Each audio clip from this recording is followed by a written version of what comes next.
All right, so overall, folks, a pretty nice week for crypto. Welcome, I'm Brian. I'll be recording this solo today. Much of our team is in travel mode as we are doing a company on-site meetup.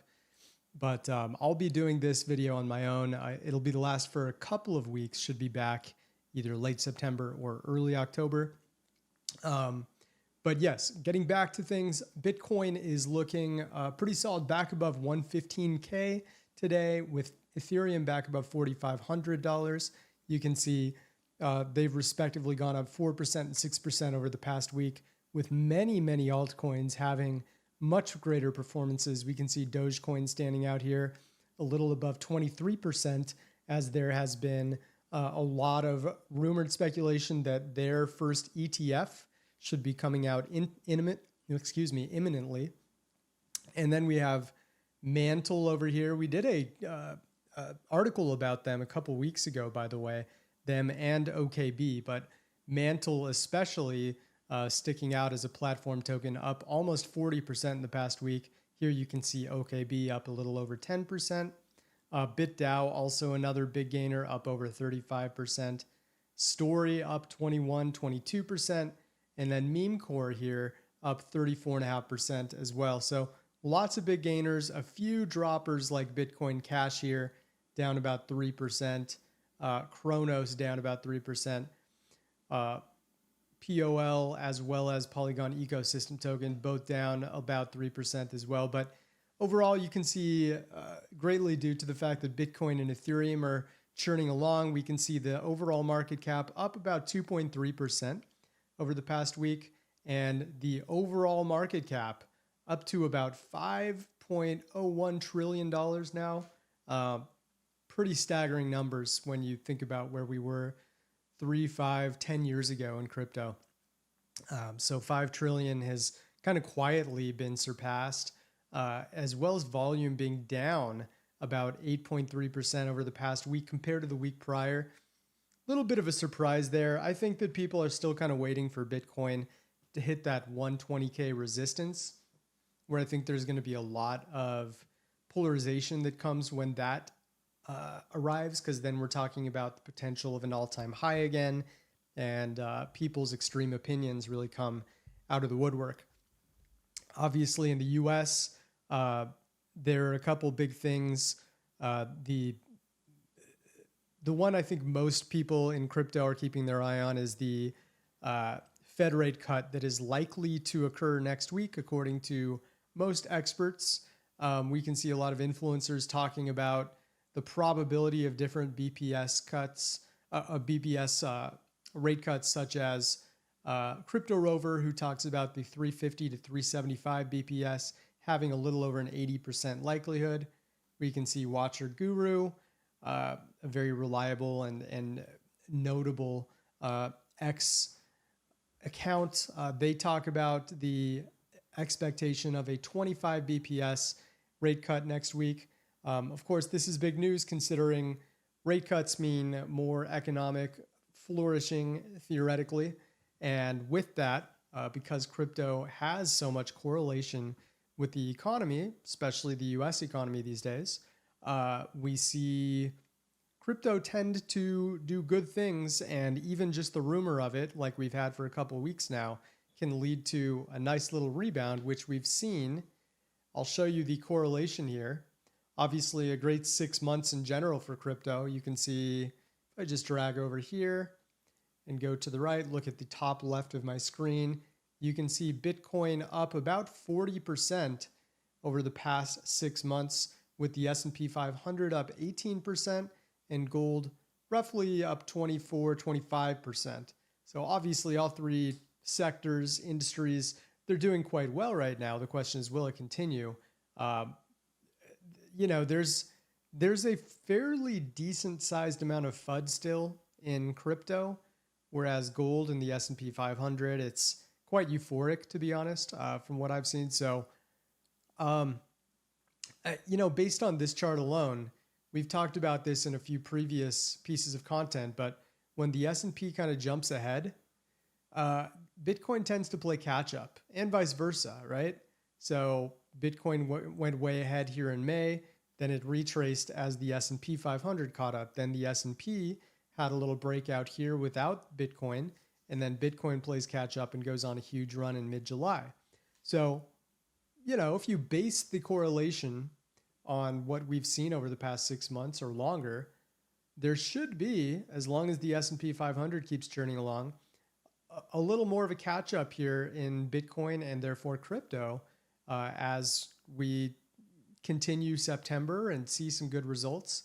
If we go since the bottom on September 1st, it's up about 7%, Bitcoin that is. So I like the look of this. And obviously with the rate cuts supposedly going through, this should churn the S&P 500 along even further up, and Bitcoin will follow.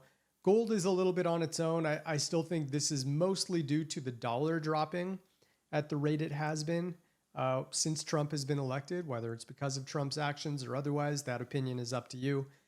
But gold has had a very, very good couple of weeks here, going back to August 22nd, where it's gained about almost 10%, 9.3% or so. Also, I want to point out the whales that are continuing to look pretty good here. Over the past 6 months, they're well above 237K accumulated when we talk about those smaller sharks holding 10 Bitcoin, all the way up to the large whales holding 10,000 BTC. We usually don't go above 10K because then you start to delve into exchange wallets and various addresses that are there for liquidity purposes rather than actual independent trading decisions that may have a mark on crypto's prices. But this line correlates quite well with where prices will go next. We can even look at we'll do it in terms of absolute actually. So we can look at the actual amount of coins held. If we look at just wallets holding under one coin, they're kind of moving the opposite direction. Yeah, they've had a little bit of a boost over the past 3-4 weeks or so, but they're still down about 0.2% over the past 6 months, while the 10 to 10K BTC wallets are up about 1.8%. So it's generally a good sign when the small retail holders continue to move down while the large sharks and whales are moving up.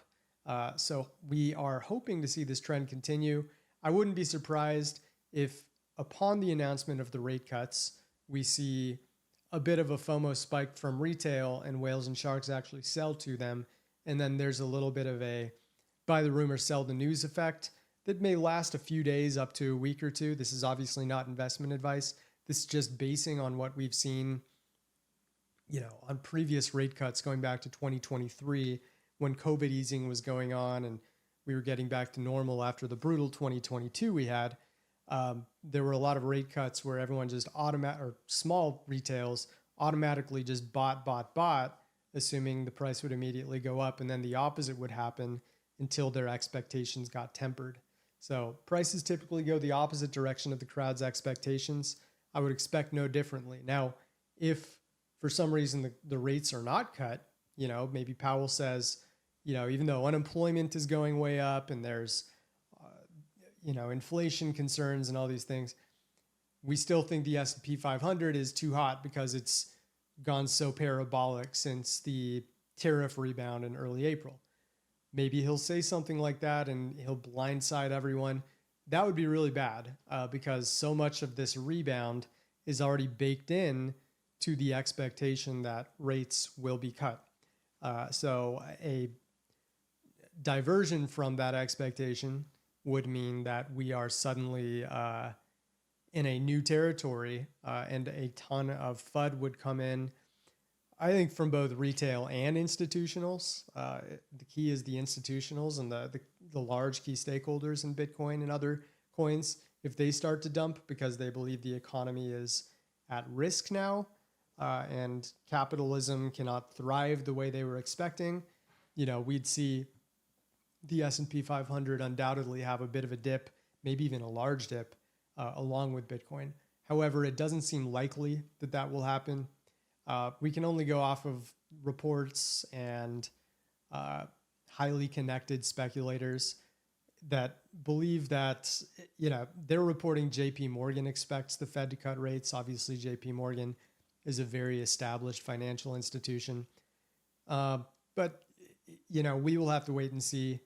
Fed rate cut at odds at 99% ahead of next week's meeting. I would like to see more context as to why this is, but, we can expect that the very high probability outcome is that we see rate cuts on the 17th when the announcement should be made. Going over to some on-chain metrics here, we're looking at Bitcoin to start, as we typically do. And transaction volume continues to show a little bit of a concerning dip. I'm not overly concerned about this. I think this is more just kind of in the range of normalcy, whereas this big spike in mid-July was the outlier. And then if we'll take off the trend lines here for a moment because it's a little too busy. If we look at active addresses, it's kind of going the same direction, dipping a bit. Circulation staying pretty dormant as well, and network growth, same thing, mild decline. So utility isn't doing anything special. We have talked about, slight bearish divergences when prices go like this and, utility is going like this. And we do need to, as Bitcoin and other cryptocurrencies grow, we do need to see a fair amount of utility growth and mass adoption and increasing usage of the network. Otherwise, the growth isn't sustainable because there's not a matching number of increasing addresses and increasing coins being circulated to justify the price rise. So keep an eye on this. I don't think it's a major dip going on with utility, but it is a mild bearish argument for the limited potential of a rise. MVRV, with 30-day MVRV, we're now looking at about 2.7% in the green for the average traders that have been active in the past 30 days, while it's about plus 15.5% for long-term traders that have been active in the past year. Not too special here. Neither are in a risk zone, but they're slightly above 0%, which means it is a very, very, very mildly worse time than the average time in terms of buying or adding onto your position right now, just based on the math and the fact that your trading peers are already slightly in the green. Funding rates, we did see things kind of drop back down. We were seeing a little bit of neutral funding rate / longing going on throughout July, August, and early September, but you can see this little short spike here. Yesterday, I know there was a lot of discussion about the Charlie Kirk assassination. This does have political ramifications and can have mild impacts on the stock markets when people are fearful of, political uprisings, things like that. For now, it seems like things are settled down a bit. I know it's still a very popular conversation, whatever your own opinions of it are. We don't really have opinions in terms of where we're at here at Santiment. We just talk about how the crowd is reacting to events and what that could mean. And it appears that, especially with the supposed killer, obviously supposed, just because someone confesses doesn't mean it's the truth, but the very likely presumed killer of Charlie Kirk turning himself in today with his father kind of helping that be the case. It's at least kind of a mystery solved, which settles things down a bit. It was very, very active on the day it happened, on Wednesday, the 10th, and the day after, Thursday, the 11th. But for now, it looks like we're calming down. We'll see. I think it's going to be a continued story. If you're not from the US, Charlie Kirk was a very prominent political figure, very polarizing, depending on what side of the fence people are. But the fear of retaliation, the fear of uprisings and things like that can have an impact on the economy and therefore crypto. So just keep an eye on that story. It's obviously not over. There's going to be some political discourse that dominates. I'll even show you as proof. Like if we go to social trends right now, the trending words, Kirk I think I saw Charlie earlier, but now the word Charlie's gone. But trending stories too. Tyler Robinson assassination. This is the guy who has turned himself in. Charlie Kirk is no longer showing in the top 10, but it certainly was yesterday. I mean, these two go hand in hand, and it's the number one story still in crypto, even though you wouldn't expect this to be an adjacent crypto story. It's certainly getting enough attention to justify a lot of talk and getting overlap in the crypto circles. Okay, besides utility, MVRV, and funding rates, whale transactions continue to decline as well. Not surprising there. This doesn't mean whales are dumping or accumulating. It just means they're making less moves, perhaps due to the decreased volatility compared to what we were seeing when things were peaking here in mid-July, and we saw that first all-time high. Just keep an eye on whale transactions like this. These spikes like this can indicate we're seeing a top. Obviously, this was a top indicator as well. They're not always going to be perfect, but large spikes very often will indicate a 180 in terms of price direction. Mean dollar invested age, I want to mention, still looks pretty low. It has been climbing a little bit, indicating some slight stagnation in the network, but nothing to an extreme degree. I still think this looks quite healthy. We just don't want to see a consistent climb like this as we were seeing throughout March and April of this year. Supply and exchanges is also staying pretty neutral. It was going up for a while, going all the way up until late August, and it's finally started to decrease again over the past couple of weeks, which is a great sign. We don't want to see a ton of these big upswings, which would indicate we're about to see a big sell-off. That's exactly what happened here in mid-July, right around that first all-time high. And even as we were declining, this supply and exchange line going up was justifying the fact that we could continue to decline all the way up until we started to go back down. And once supply and exchanges went back down, prices have started to rebound. Not a coincidence. Also notice how low Bitcoin's social dominance is right now. I find this quite fascinating. Whether it's due to Ethereum or the Dogecoin ETF talk, World Liberty Financial being in the news, lots of different coins are taking away the discussions from Bitcoin right now, which has been rather boring price-wise, sitting in that 108 to 115K range for quite a while now. I think that the lack of discussions related to Bitcoin is a bit concerning. People are really starting to veer their attention toward altcoins right now because of some of these big gains going on. So they're trying to ride the roller coaster, hop on the right horse, basically. So keep an eye on that. That's another mildly bearish argument. RSI, total amount of holders continuing to climb as well, getting close to 57 million total holders now, quite an ascension. It really started to heat up about a month ago in early August, and it hasn't stopped now. So we'd actually like to see kind of a flat performance for total holders. That's indicative of retail being scared to get in, therefore institutionals being able to push up prices with less resistance. But slight, very slight FOMO indicator here indicating we're still getting more and more holders coming in every day at a pretty rapid rate for Bitcoin. Trending coins, just a quick look. We see Solana dominating right now. There's discussions on Reddit about its role in transaction fees and blockchain activities. It really doesn't look like anything too special other than some mentions of Solana ETFs and some bullishness that's pouring in. Tether also being discussed right now. They're launching a new US-based stablecoin called USAT.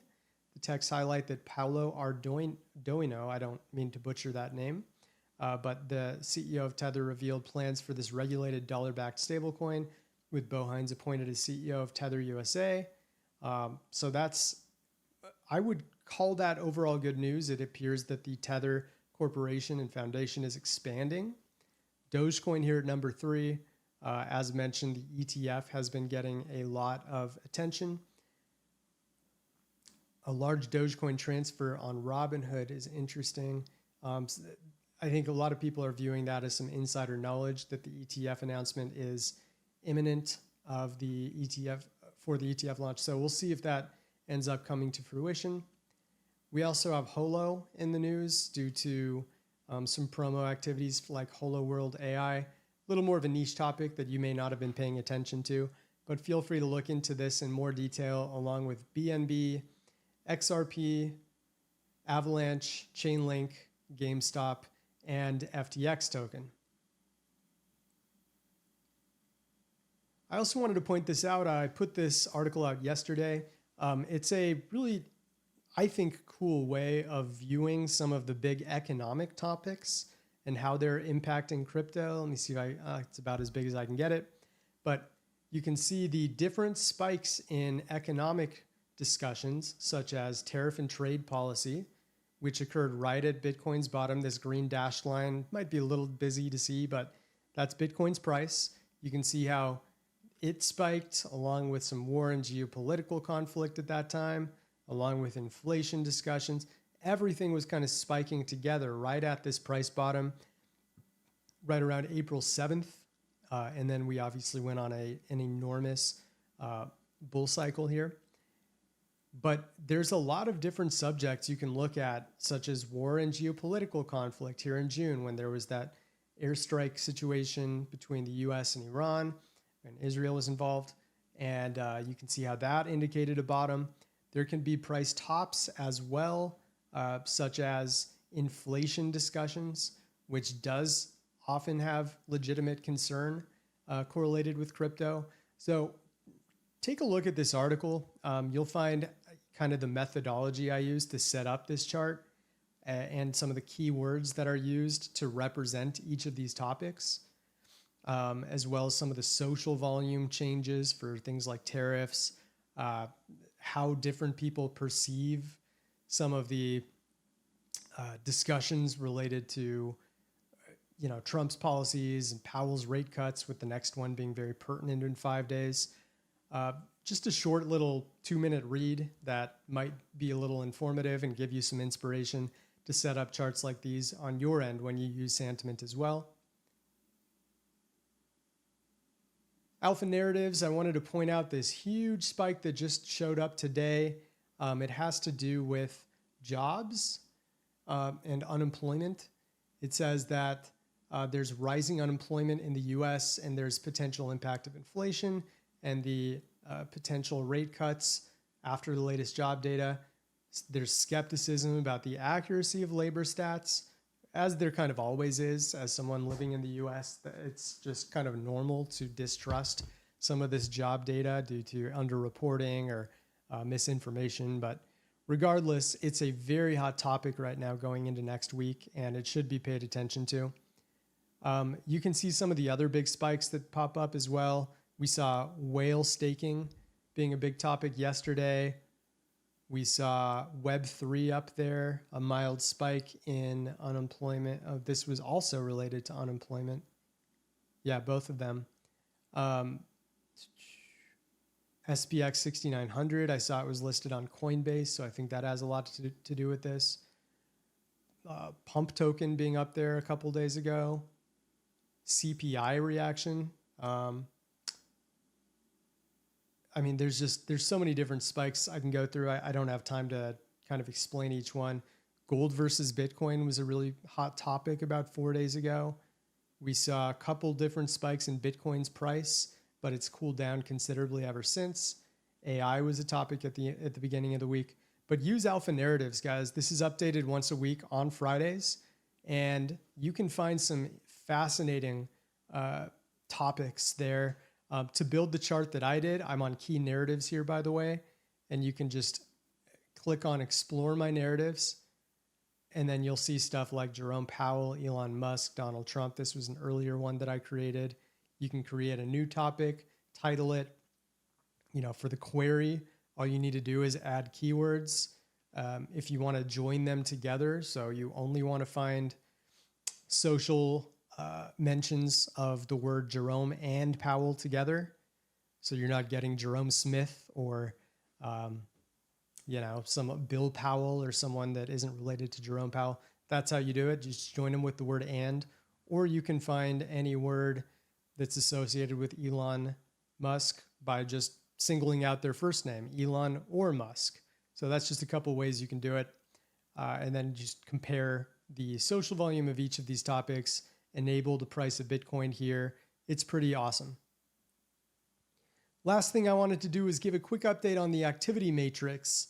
Looking at the detailed view here, it's kind of a mix. There's a pretty even split, I've noticed, between networks that are seeing hot activity versus cold activity. And this is all based on 3-month averages. So we're looking at the current activity of some of these assets, like Maker, for example, which is seeing an extraordinarily hot network at the moment. Not in terms of price. This is just in terms of overall things like active addresses or network growth, whale transactions, stuff like that, mean dollar invested age. Almost everything on Maker is showing very, very high spikes at the moment. Whereas something like, what's a good one? Swiftcoin, sure. Swiftcoin is seeing a bunch of blue here on the latest day. The latest close was September 11th yesterday. We'll see another update on this chart if you refresh after September 12th's day closes officially at midnight UTC. But Swiftcoin is labeled blue here because it's getting very little active addresses, network growth, whale transactions, etc. Generally, if you see hot network activity, it's more indicative of the price trend that it's on about to change. So Maker actually could be an interesting candidate considering the fact that it's down 16% in the past 90 days, one of the worst performers among these top assets, and suddenly it's getting a lot of hot activity. Not investment advice. I would research exactly why Maker is exploding the way it is in terms of its network, but that's generally the rule of thumb, and there's a pretty high probability of these things coming to fruition. Crypto.com is also hot, but it's up 180% over the past 90 days, one of the best performers. So that could actually be a concern that all this hot activity is because of retail FOMO trying to jump in and hope that Crypto.com continues to go up, which can very often lead to Crypto.com hitting a top and starting to decline a bit over the next few weeks. So keep an eye on Kronos. Chiliz is very hot. Chromia is very hot. Multi-collateral DAI is very hot, interestingly. That's more of a stablecoin. Ethereum, you can see here, very neutral in yellow, and Chainlink is very neutral in yellow. Bitcoin, also yellow. See, these are just about as seeing the most expected network activity as you would imagine over the past 3 months of averages. If we go to leaderboards here, keep it nice and simple. Maker is overwhelmingly the hottest network on this. So there is something going on there. Chromia, as mentioned, multi-collateral DAI, Frax, Chiliz, Radium, Holo, Ethereum name service, Convex, and OnBeam round out the top 10. If you want to go by category, you can see Holo and Maker are having their biggest active address days as of yesterday's close. Holo and USDD are seeing the second and third highest network growth spikes on their respective networks. Whale transactions, we see 3 coins with the highest whale activity today: EOS, Frax, and the Graph, all up there. Holo is seeing the highest Euphoria, which is interesting. That means there's a lot of FOMO going on related to, I would guess, some of its price action as of late. So it's seeing a ton of positive sentiment at the moment. Social Dominance, 0x, SSV, and Synthetics all having its highest day over the last 90 days. Inflow-wise, we see, I'm sorry, this is actually for outflows because their green is generally good. So Convex, Curve, and Staked Ethereum are all seeing their biggest outflow days in the past 90 days. Curve and the Graph are seeing their biggest drops in mean dollar invested age, which is good for them. And then lastly, EOS, Chiliz, Curve, and the Graph are seeing their highest age consumed spikes over the last 24 hours. So that's a little update there. Not much else to say, folks. We will be around giving a few updates about crypto markets. Check our social medias over the next couple weeks. We won't be recording anything, but we do look forward to chatting with you continually on our Discord. Drop us any messages. Feel free to comment on this video, give it a like and a subscribe if you haven't done so on our channel yet. It's super helpful and we do appreciate the support a lot. On behalf of the Santiment team, we will catch you all in a few weeks and take care of yourselves.